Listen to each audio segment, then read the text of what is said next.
So welcome. I'm David Dye. I'm a Professor of Metallurgy here in the Department of Materials at Imperial College, and it's a great privilege on behalf of the IC Christian Union to be here to introduce John Lennox on the talk, Why Believe in God in a Scientific World. And just to introduce John, he was born in Northern Ireland, did his undergraduate work and PhD in maths in Cambridge, from where he moved to Cardiff and spent 29 years there as a researcher in academic in maths and Greek theory. Was a Humboldt Fellow in Freiburg in Germany. He's written several books. And today he's a Fellow of Green Templeton College in Oxford, where he teaches on science and religion. And he's an Associate Fellow in the Surrey Business School. And in that context, he's written a number of books on science and religion, including in German, Russian and Ukrainian, right? So a linguist as well. And he's presented talks on this topic on Radio 4, and he's debated with a number of the so-called new atheists, Christopher Hitchens, Richard Dawkins, and so on. And so, without further ado, I'll invite John to get us going.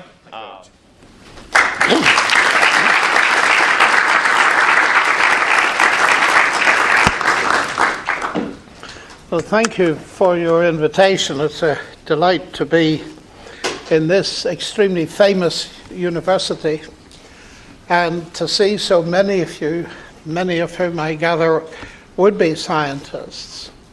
And the question before us is a question of skepticism. Can you believe in God in the scientific world? Well, I'm very interested in logic, so let's analyze the title. The first thing to say is that if you regard the world as merely scientific, you've got a very serious case of tunnel vision. I notice that the title is not, can you believe in God in a musical world, or an artistic world, or a literary world? Because all of those are spheres not only of human activity, but of intellectual activity. So narrowing it down to science indicates to me that behind the title there is possibly a suggestion of what has become a paradigm these days, and we call it Scientism. And that is the idea that science is the only way to truth. Now, if that were the case, Imperial College would probably survive. But most of the other London university colleges would not survive. Because if science is the only way to truth, you can forget economics, history, literature, languages, art, music, and all the rest of it. Now, the idea that science is the only way to truth, sadly, is popularized by that genius who was just ahead of me at Cambridge and is light years ahead of me as a mathematician, Stephen Hawking. He says scientists bear the torch of truth in our generation. And the sad thing about that is that the notion that science is the only way to truth is logically self-contradictory, because the statement, science is the only way to truth, is not a statement of science. So if it's true, it's false. Perhaps it's too early in the day for logic, but anyway, you get the idea. Sir Peter Medawar, the very distinguished Nobel Prize winner, said, we do no service to science by claiming it can answer every question. It cannot even answer the simple questions of a child. Where do I come from? Where am I going to? What is the meaning of my life? You need to move outside science to literature, philosophy, theology, and so on to answer those questions. So I do not accept the premise that it's a scientific world. What I do accept is there's a dominant pseudo-philosophy of scientism that tells people that science is the only way to truth. Now, I believe science is very powerful. I'm passionate about science. I've loved it all my life. But we need to think seriously about this idea, because associated with scientism is the notion that it's not intellectually respectable to believe in God and be a scientist. That's very odd to me. Were you aware, for instance, that 60% of the Nobel Prize winners from 1900 to 2000 were believers in God? And you can see so easily that science and faith in God cannot be in essential conflict simply by investigating the Nobel Prize for Physics. How many physicists have we got here? Hands up. Lots of physicists. Well, Peter Higgs won it, as you know, for the Higgs boson. He's an atheist, Peter Higgs. And Bill Phillips won it for his low temperature physics, and he's a Christian. Now think about that. Here are two men at the very pinnacle of physics. They won the Nobel Prize. So their physics doesn't divide them. What does divide them? Their worldview. So what I want to suggest to you is this, that there's a real conflict, but it's not between science and God. It's between the worldviews of atheism on the one side and theism, in my case Christian theism, on the other side. And there are scientists on both sides. So the real question to ask is, where does science sit? Granted that it is powerful, it has a huge cultural voice, but does it point away from God, as Richard Dawkins thinks? Or does it point towards God, or is it neutral? So let me say a few things. We've only got a few minutes, and please write down your questions as I'm talking, because we'll have a look at them as we go through. So number one, the conflict is not between science and God, it's between worldviews. Now, which way does science point? Well, let's start with the history of science, because modern science, as we know it, exploded in the 16th and 17th centuries. The pioneers were people like Galileo, Kepler, Newton, and so on. All of them were believers in God. So that their faith in God didn't hinder their science. They would argue it was the motor that drove it. And C.S. Lewis summed it up very well when he said men became scientific because they expected law in nature. And they expected law in nature because they believed in a lawgiver. Let me put it strongly. I'm not remotely ashamed of being a scientist and a Christian, because arguably it was Christianity gave me my subject. So there's the history. Now, here's the odd thing. Isaac Newton, Lucasian chair at Cambridge, second holder of it, was a believer in God and discovered the law of gravitation, which I love teaching to students. Stephen Hawking, holder of the Lucasian chair at Cambridge, long after Newton, works on gravitation and black holes, and he uses gravity as a reason for not believing in God. I find that interestingly odd. I love curious things in science. How does Newton, who discovers gravitation, use it as an argument for believing in God? Remember, when he discovered the gravitation law, he didn't say, well, now I've discovered a law, I don't need God. Now, what he did do was write the Principia Mathematica. I hope you've all read it. And he wrote in the foreword, I hope this will persuade thinking people to believe in a deity. Because his argument was this: what a genius of a God who did it that way. Now, you know, some of you, for instance, are doing design engineering. And you know that when you see a beautiful piece of engineering, that makes you admire the person that did the design that way. The more you understand of mechanical engineering, the more you can admire Rolls and Royce, etc. Not the less. So Newton was saying, I've discovered how it works. Isn't God a genius who did it that way? And yet Hawking does the exact opposite. And that kind of thing interests me as a philosopher of science. I spent the last few years of my life probing into things like that. So I thought, let's trace this. Why does Hawking argue that you have got to choose between science and God? Well, let's have a look at his argument. Here it is, verbatim, from his best-selling book, The Grand Design. He sees design, but he doesn't admit there's a God behind it. He says, because there is a law of gravity, the universe can and will create itself from nothing. And when I read that first, I thought, pardon? Because there is a law of gravity, because there is something, the universe can and will create itself from nothing. Flat contradiction number one. That's not a very good start, is it? Because in that book, Hawking says philosophers used to deal with the big questions, but now scientists hold the torch for truth because philosophy is dead. He then proceeds to write a book on the philosophy of science. That is very odd to me. But look at it. Because there is a law of gravity. Because there's a law of gravity. Not because gravity exists. But half a moment. What would the law of gravity mean if there's no gravity for it to describe? And here's an opening into another huge intellectual confusion. And it's this, that laws are capable of creating things.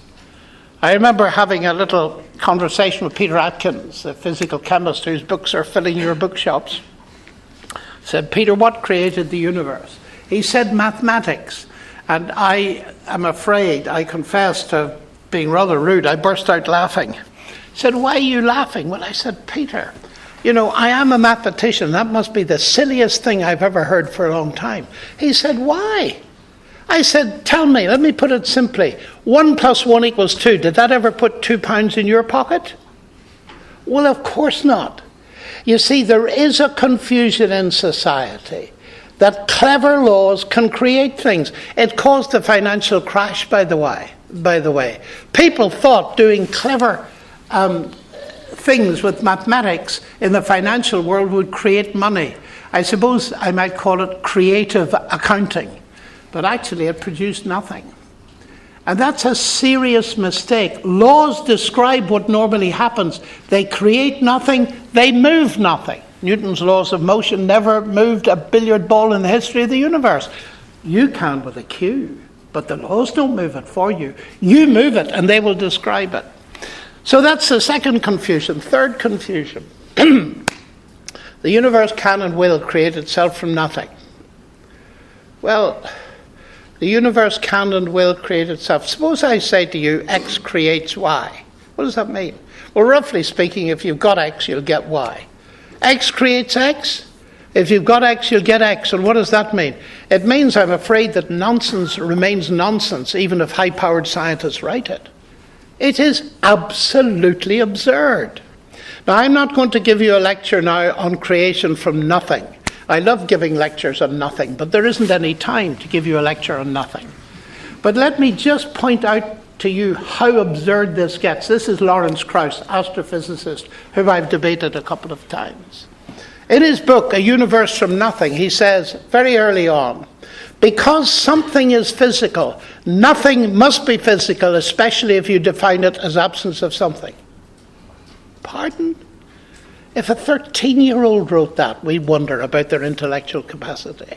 So, Hawking's statement doesn't deal with God. It doesn't even make logical sense. It doesn't even rise to the dignity of being wrong. So let me finally, because I've only got a few more minutes, go in this situation. Why is it still that he feels you've got to choose between science and God? I want to give you two reasons. First one has to do with God. You see, when Hawking dismisses God in his book, he's dismissing a God of the Greeks, like the God of lightning, what we would call today a God of the gaps. I can't explain it, therefore God did it. Now think carefully with me. The Greeks didn't understand lightning, they do in Imperial College. Lecture 1 in atmospheric physics will get rid of the God of lightning, won't it? That's a very good job. You want to get rid of gods like that, because they're simply placeholders until a scientific explanation comes along. Now, when I talk these days, not when I talked 50 years ago, and I was talking 50 years ago, so I'm very old, you see. When I talk today, I've got to be very careful that an audience has got a clue what I mean by God, because Hawking thinks that I'm talking about a Greek God of the gaps. Now follow the logic. If that's your idea of God, of course you've got to choose between God and science, because of the way you've defined God. You see, the God of the Bible, I hope you've read the first sentence of the Bible, all of you. In the beginning, God created the bits of the universe we don't yet understand. Not quite. It's in the beginning God created the heavens and the earth. That is everything. The bits we do understand and the bits we don't. God is not under threat by the advance of science. It's the exact opposite. Now that's about God. The next point, which is even more important, is about science. You see, a lot of this rotates around what do we mean by scientific explanation. The law of gravity explains, I was told at school, but what does it explain? I was a grown-up person before I was told that the law of gravity does not explain gravity. And Newton realized that. Non fingo hypothesi. I don't make hypotheses. That is, I don't believe I've explained gravity.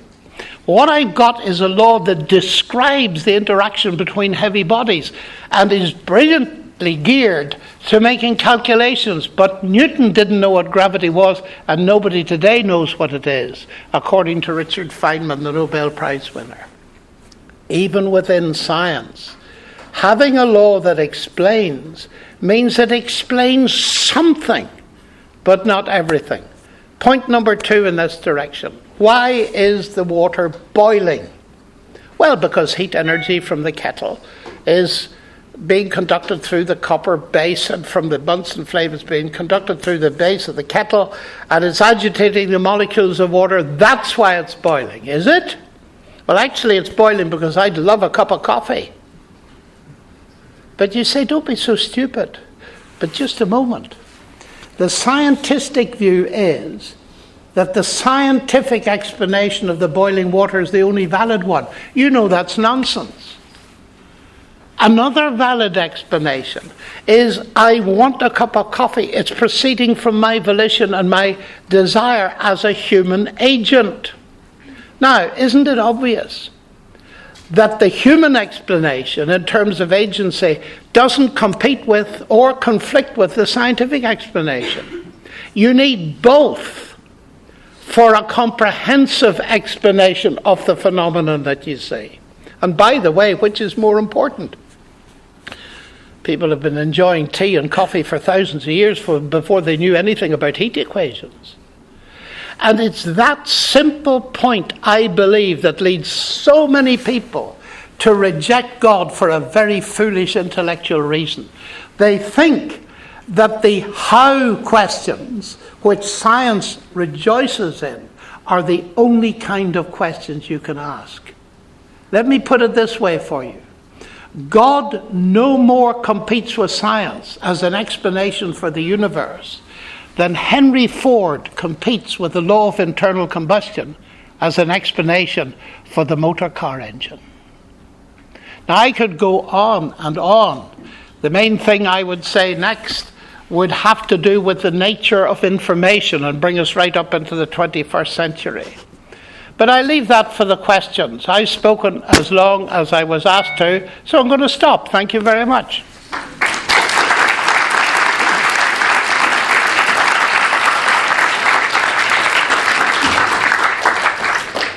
Okay, so let's get going. So we'll go for about 10 minutes or so, and then we'll give people a chance to leave, and then we'll carry on. So I'm just going to be the foil to ask questions of John here. So I'm repeating your questions. So first one is spiky. What created God? Now, ladies and gentlemen, this is a Q&A. Q&As are desperately unsatisfactory. Do you know why? Because I have to give you off the top of my head in just a few seconds how I would approach these questions. It won't be definitive, but the advantage of that is this. If you ask the question, you will not be satisfied with what I say, but you will go out and show your interest in the question by doing your own research and come at your own conclusion. So I'm going to leave you plenty of space for that. Let me remind you, one of the things in the advert for this talk was skeptical. I am very skeptical. Do you know what skeptical means? Skeptine in Greek means to check out from a distance. That's a very wise thing to do. So you check it out from a distance, but sooner or later you might have to give up your distance. But I'll say something about that at the end. What was the question? What created God? Who or what created God? Well, it's a fascinating question because, you see, let's analyze the question. let's abstract level 1. Who or what created X? What's the assumption behind the question? Well, the assumption behind the question is that X was created. So you're thinking of created gods. Now, of course, we can create gods. The Greeks created many of them, and etc., etc., etc. But let us notice that what you're not talking about is the God of the Bible, because he was not created. The question, what created God, doesn't apply to an uncreated God. And of course, the biblical claim is that God is eternal. Now, if you have difficulty with that, your difficulty is with the concept of an eternal God, but that's not in the question. Who or what created God only applies to created gods.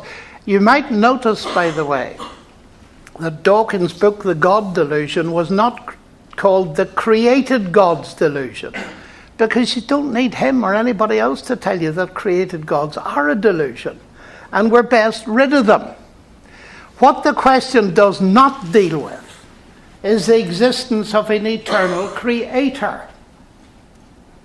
You see, what is very interesting about this question, by the way, I have a website. You can actually watch my debate with Richard Dawkins, johnlennox.org, where he asked me that question. And then I asked it to him, having pointed out that it's got nothing to do with the God of the Bible and therefore bypasses the real issue. I said, but you see, you believe that the universe created you. So you tell me, who created your creator? I've waited more than 10 years for an answer to that question. I haven't got one. What's behind it philosophically is very simple. Do the questions go on forever? Who created the creator that created and so on? Or do they stop? What I find is they stop in both directions. For me, they stop with God, the eternal creator who has always been. Science has nothing to say about that, except for centuries.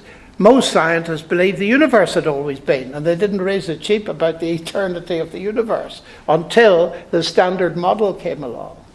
On the side of atheism, the questions usually stop with mass energy, or these days, the most popular stopping point is nothing.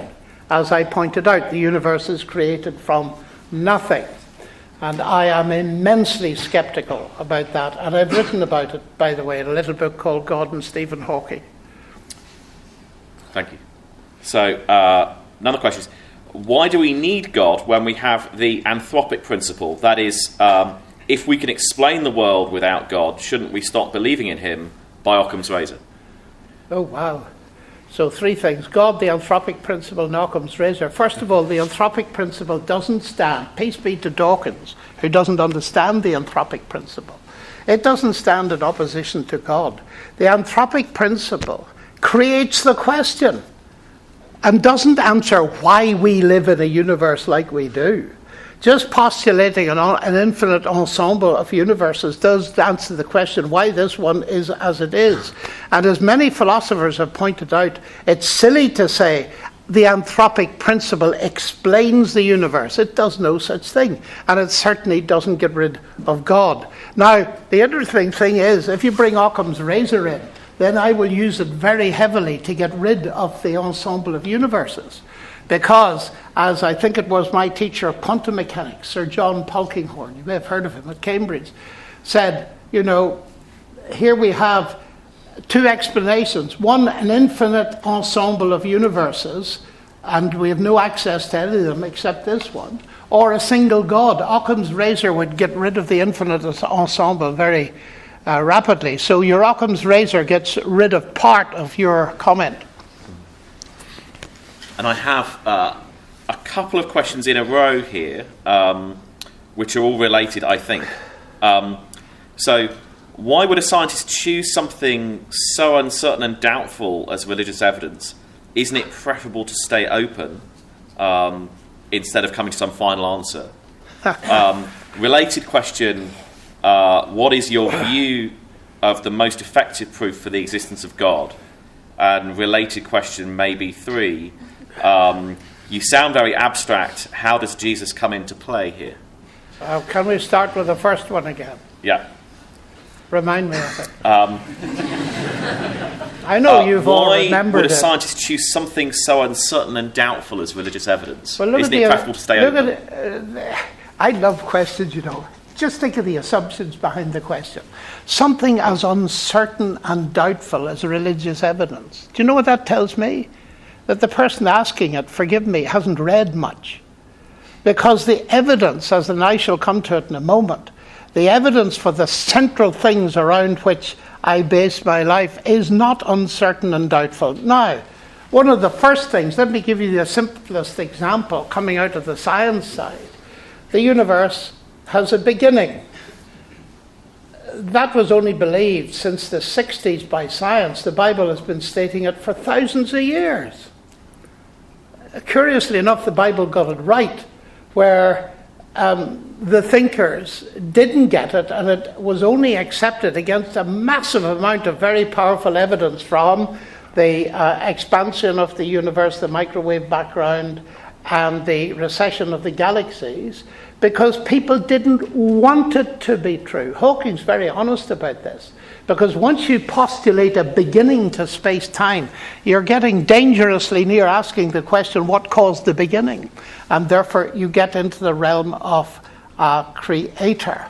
Now, you may have the impression, and this is one of the sad things in our society, that religious evidence is very weak. Now, the first thing to do would, of course, be to bring you, how many of you are doing PhDs? Are you going to keep an open mind to the very end of your PhD? And right at the end of it, I don't really have a clue what all this means, and I'd like to keep an open mind, sir, and you'll not get very far, because you'll have to use arguments to come to conclusions. Now, I said at the beginning, I'm a skeptic. I check things out from a distance, but sooner or later you've got to give up your distance. You've got to come to a conclusion. You've got to make decisions. You shouldn't make them too quickly, and you need big evidence for big things. And that's the main reason that I'm a Christian, because I feel the evidence bears the weight you can put on it. Now, you know as well as I do, there are certain theories within science that have been firmly believed for centuries. The earth doesn't move. And yet I suspect no one in this room believes the earth doesn't move relative to fixed stars.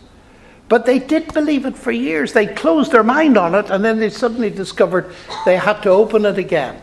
And we need to ask, yes, what is the evidence, but then investigate it. What was the second bit? Isn't it preferable to stay open, which you've answered? You can't stay open. Stay open as long as you can, but you've got to come to conclusions, or you'll never get anywhere in life. And then what is your view of the most effective proof of the existence of God? And then the last question. How does Jesus come into play here? Well, you see, it's interesting. Was that the questioner that said I sounded a bit deistic? You sound very deistic and abstract. Well, I like that, really, because that's as far as you can get in 10 or 15 minutes to an audience of scientists. Deism is the idea that there's some kind of prime mover who's a bit distant and so on. And all that I said in the first part of my talk is compatible with deism. And the person says, where does Jesus come in?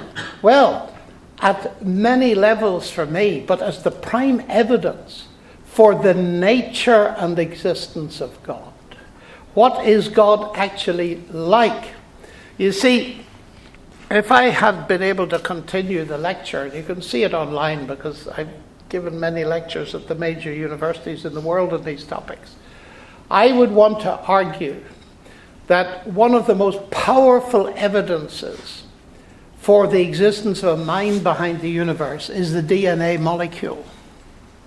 Because, of course, I know in Imperial College you will be aware that Darwin's theory of evolution has nothing to say about the origin of DNA or the origin of life, for a very simple reason.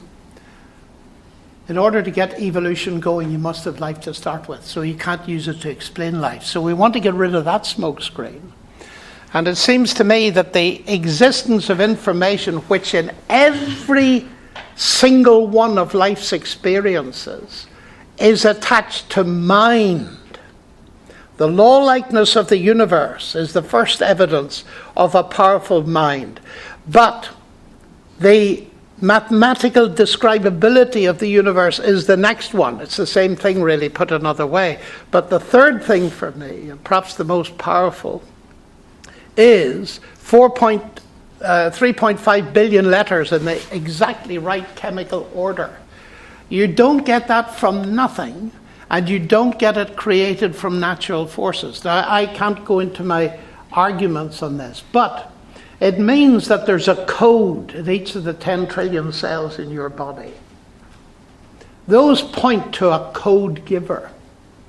And the central claim of Christianity, who was Jesus? The Word became human. Put in contemporary language, this is a staggering thing. It's saying that God, who created it all, coded himself into humanity so that we could get to know what God is like. So this is not us searching for God in some deistic way and trying to extrapolate God from the universe. This is now the reverse process. We can gain evidence from the fact that we can do science and mathematics and all that kind of thing. That's my main reason for not being an atheist, the fact that they can do science. I haven't time to argue that now, but this is God reaching for us. The Word became human. I take that very seriously. Why? Because the New Testament is full of evidence for the truth of that claim. The central bit of evidence being the resurrection of Jesus. And if you claim that the evidence is weak, as somebody mentioned in their question, that simply tells me you haven't read much of it. Because there's an awful lot of it out there. And you would be amazed, as I was, because I was a very keen classicist at school, when I discovered that the evidence, for example, for the authenticity of Caesar's Gallic War was a fraction of the evidence for the authenticity of the New Testament. I was staggered because no scholar would question it. There is stuff out there which you will look up if you're interested. But all I would say is be honest. Don't say the religious evidence is weak if you haven't investigated it. Now, I guess there are some Christians in this room. Grab them and find out what makes them tick and what's behind that. But you see, I have an intellectual side and so have you, but I've also got a human side. I'm interested in meaning. I'm interested in my life having a validity that doesn't end in a stony cold grave. And that's all atheism has to offer. That your life ends and that is it. But there are much bigger things afoot, especially if Jesus rose from the dead. It means death isn't the end. Now, I don't understand a human being who, given even the slightest probability that death might not be the end, isn't intensely interested in what that story is all about. And I would encourage you at university to find out what it's about. And there are plenty of people you can ask. Take your time. Be skeptical. And my final point, if I have one more minute. I would love to have time to get to know all of you. And I've enjoyed being with students all my life. But I tell you, if I'm going to get to know you, do you know what I have to do? Stop being skeptical. I have to give up my distance. I can check you out from a distance. In fact, I can come a bit near to you in one of the laboratories in this building and put you into a scanning, tunneling microscope. Do you know what will happen? I won't get to know you even through that.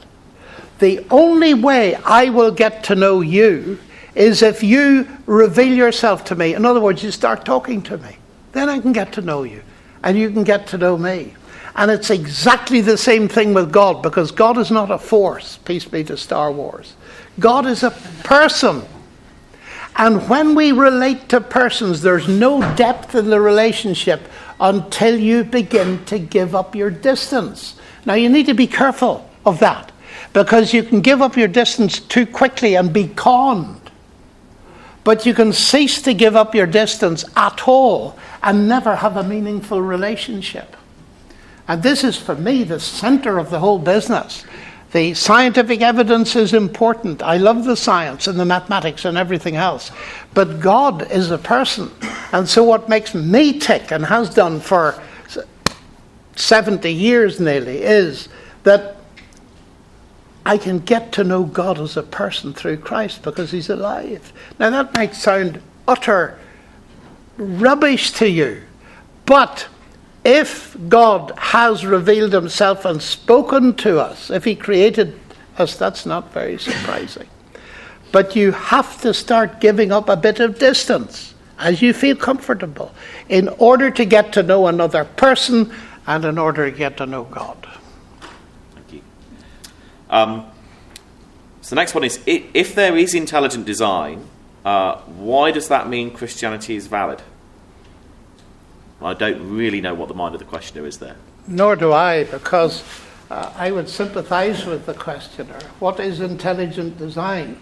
You'll get a different answer to that question if you ask it in America, and you'll get a different one if you ask me. Because intelligent design, it's a curious phrase actually, because most design is intelligent, as your Department of Design Engineering will be at pains to point out.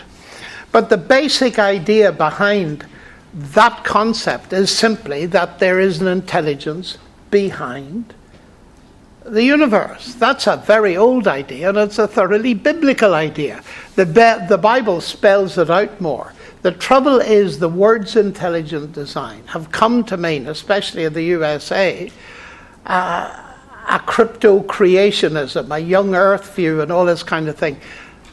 I know most of the players in this, and I've read their stuff. That is not their intention at all. Their intention was simply to do something that should interest you as a scientist. Suppose you've got a black box. Now, I put this to a room full of brilliant scientists, including a Nobel Prize winner for physics. And I said, look, we've got a black box here. Is it legitimate as a scientific question to investigate that black box scientifically, forgive me for laboring the word, but I'm doing it deliberately, to see whether there's been any informational input into its structure? Every single person in the room said, of course it's legitimate. I said, that is the idea behind intelligent design. And there was a huge chorus of, no, it isn't, but it is. So get rid of special ideas or particular ideas of how creation happened, when it happened. The basic idea is to reduce the question to a scientific one. You see, there are two issues. There is the scientific question, does the universe or aspects of it, life, mathematical structures, physics, is there any evidence there that there's intelligence at work? That's question one, and it's a scientific one. Who is the intelligence? That's the other question. And it goes beyond science. And the so-called intelligent design movement was originally geared to try to keep the question scientific and not bring religion in. What you're trying to do is look at the universe. Is there any evidence of an intelligent input? That remains, for me, a very legitimate thing. And I suspect that a lot of the intellectual fog that's been generated is because some scientists have not been happy with the ball being kicked into their field. I'm very happy for it to be kicked into the scientific field because it is a very interesting question to ask. And there are some scientists believe it can be done, and they spend billions of dollars on it. You probably know. Have you heard of the search for extraterrestrial intelligence? Have you ever heard of it? No? Gosh. NASA spends billions, or did, investigating signals from a large array of telescopes to see was there any intelligent message. Now, it's not going to be in English. It might be a sequence of prime numbers. Have you ever seen the film called Contact by Carl Sagan? Okay, yeah. That idea. Now, the interesting thing about that idea is big science spends billions of dollars pursuing it. Why? Because they think intelligence is recognizable scientifically. I just wish they'd apply it to DNA. But that's another story. Mm-hmm. How did we get to that? question was about intelligent design. Yes. By the way, do you know what the best evidence for extraterrestrial intelligence is? That they haven't tried to contact us.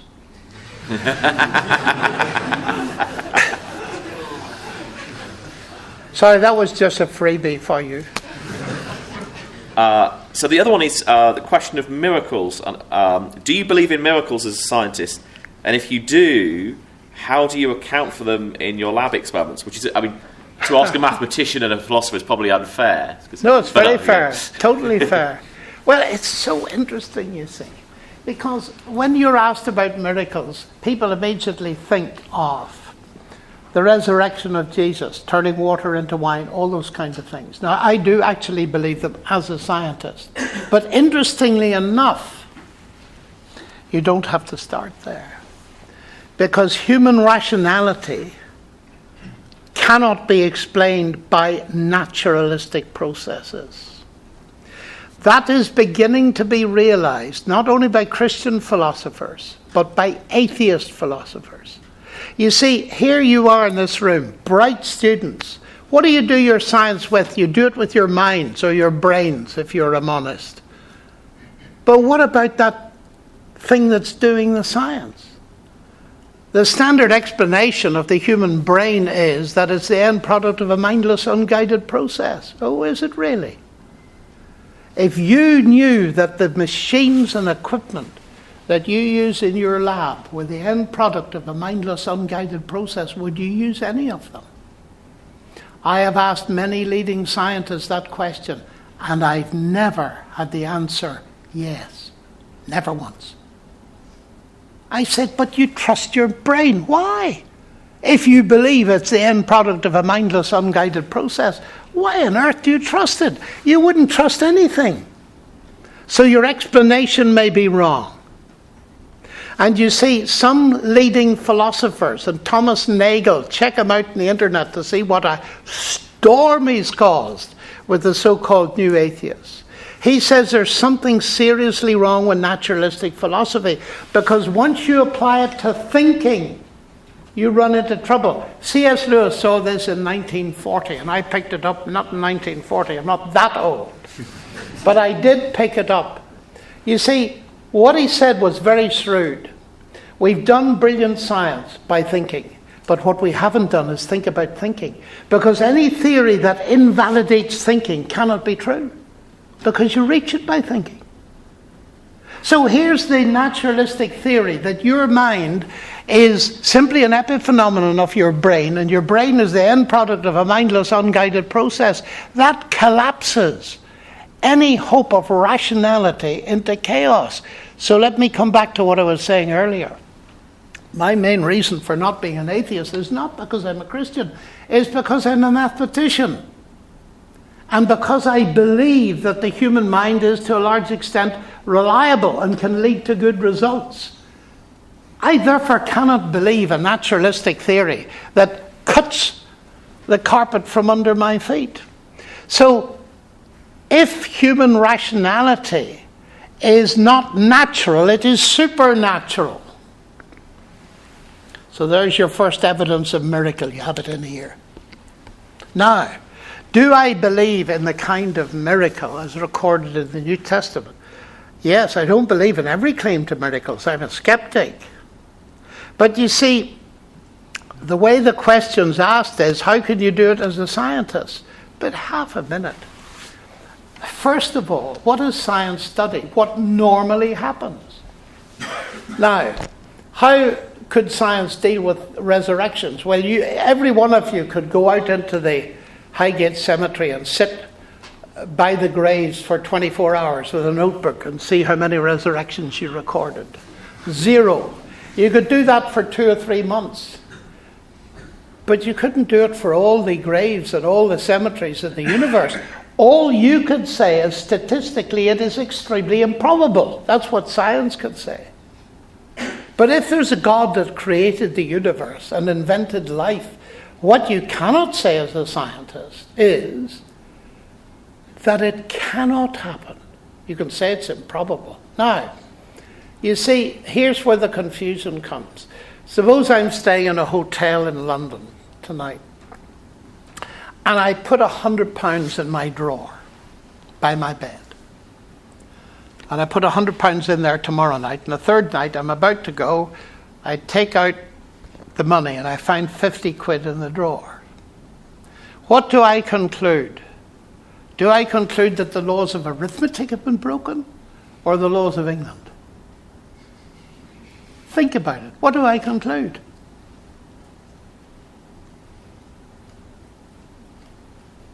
You don't know what I conclude. Come on. What do I conclude? Have the laws of arithmetic been broken, or the laws of England? The laws of England. How do you know? Because the laws of arithmetic haven't been broken. You see, I thought the drawer was a closed system of cause and effect. I was wrong. A thief came and stuck his or her hand into the drawer, took the money out.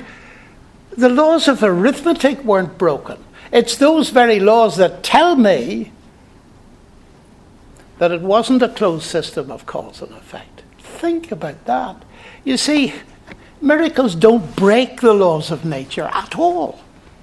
The laws of nature tell us what normally happens, but they cannot stop God placing a new event into the system. Of course they can't. That would be to totally misunderstand the nature of nature and its laws. So people that say the laws of nature, because we know them, are opposed to belief in God are talking nonsense. God set up a universe with regularities. If we didn't know those regularities, we'd never recognize a miracle. You see, if people were popping up and down out of graves all the time, then we wouldn't regard it as anything special if Jesus rises from the dead. But because we know that it's normal for dead people to stay there, then we begin to say this is claiming to be something exceptional. But there's no law of nature that prevents it happening. That is simply a confusion of thought. Great. Thank you very much. And I guess we should probably close it there. So we've been going for about an hour. So do carry on. I think we've got the room till 2, I would guess, till the next lecture. So carry on conversations. But let's thank John again.